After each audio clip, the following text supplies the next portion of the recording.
Socialism in Europe में अगर हम फर्स्ट पार्ट में बात करें तो इंपॉर्टेंट बात क्या बता रखी है।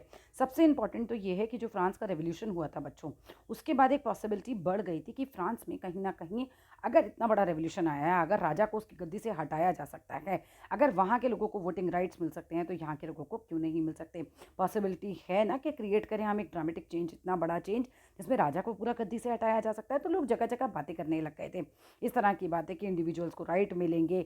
ये भी बातें शुरू हो गई कि अगर रेवोल्यूशन लाते हैं तो इंडिविजुअल लोगों को अधिकार मिल जाएंगे जो कि राजा के टाइम पे नहीं मिलते थे। दूसरी बात ये हो रही थी कि चलो अगर सब राजा वाजा को हटा भी दें तो समाज को चलाएगा कौन, कैसे चलेगा ये समाज। इस तरह की बातें जो है फ्रांस के रेवोल्यूशन के बाद बाकी के यूरोप में होने लग गई। इवन इंडिया में भी बात करें तो राजा राम मोहन रॉय, डिरोजियो जैसे लोग जो थे इस विषय में बात करने लगे कि हाँ, फ्रांस का जो रेवोल्यूशन है बहुत ज़्यादा इंपॉर्टेंट है। अब अलग अलग जो थे थिंकिंग के लोग जो हैं सामने आने लग गए, जैसे कि जिन लोगों का थॉट प्रोसेस अलग अलग है, जिनके अंदर आते हैं लिबरल्स, रेडिकल्स, कंजर्वेटिव्स लोग।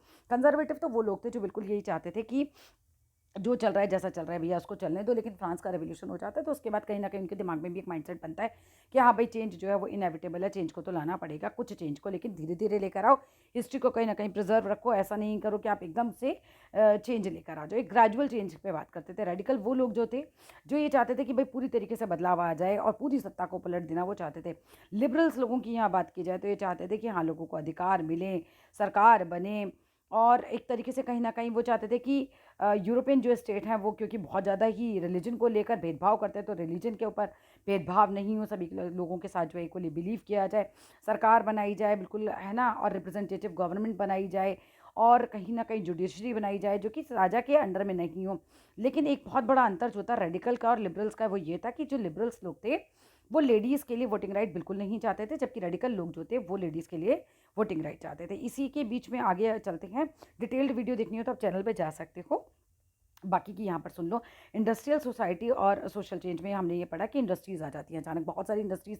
पहले तो केवल 2 ही इंडस्ट्री थी रशिया में, 2 जगह केवल, मॉस्को में और एक सेंट पीटरबर्ग में, यहीं पर 2 जगह थी। फिर जैसे जैसे क्या होता है, रेलवे एक्सपेंड होता है, इंडस्ट्रीज़ बढ़ जाती है, लोग शहरों में आने लग जाते हैं, और जब शहरों में आने लग जाते हैं तो यहाँ पर बहुत बुरी स्थिति हो जाती है, क्योंकि ना रहने को है ना खाने को है, वेजेस बहुत कम मिल रहे हैं, बहुत हार्श कंडीशंस में लोगों को रहना पड़ जाता था। तो ये सब चीज़ें बता रखी हैं। अब धीरे धीरे ये सारी चीज़ें पढ़ेंगे हम। तो इसके बाद हमने पढ़ लिया कि सोशलिज्म और the coming of socialism and Europe, कैसे कैसे क्या क्या हुआ। पर हम ये बोल सकते हैं कि सोशलिज्म जो है वो कहीं ना कहीं लोगों के, सोशलिस्ट लोग ये सोचते थे कि जितना भी रूट कॉज है ना, ये सारी परेशानी है, ये प्राइवेट प्रॉपर्टी है, तो प्राइवेट प्रॉपर्टी को हटाओ, प्रॉपर्टी को सबके बीच में बांट दो, है ना, समाज का पूरा कल्याण हो, इस तरीके से। तो इस तरीके की बातें होती थी। आप कंप्लीट वीडियो देखना चाहते हो तो जाओ चैनल के ऊपर, स्किल ट्री बाय निधि भटनागर, कंप्लीट वीडियो बनी हुई है।